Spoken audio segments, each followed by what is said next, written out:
Fibromyalgie, trop de patients abandonnent leur traitement. Pourquoi?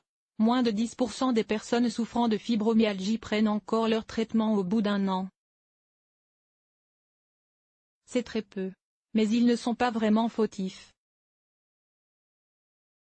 2 à 5% de la population française souffre de fibromyalgie, soit environ 2 millions de personnes, d'après les chiffres donnés par l'association Fibromyalgie France. Et depuis le 29 août dernier, l'assurance maladie reconnaît enfin la fibromyalgie en publiant une fiche sur cette maladie sur son site.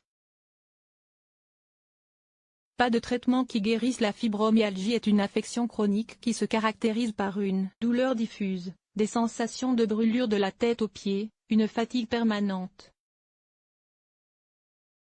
Actuellement, il n'existe pas de traitement permettant de guérir la maladie.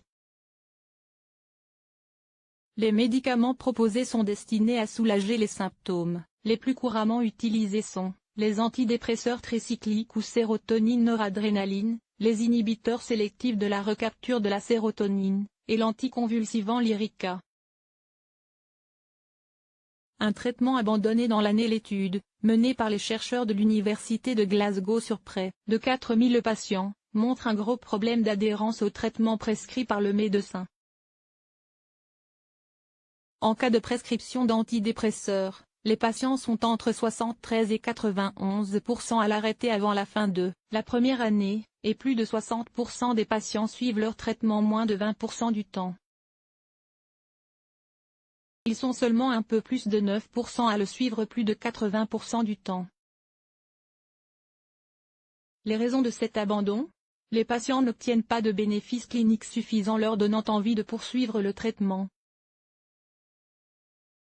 D'où l'importance de trouver rapidement de nouvelles thérapies plus efficaces et bien tolérées par les fibromyalgiques. À lire aussi, fibromyalgie, comment l'alimentation affecte les symptômes.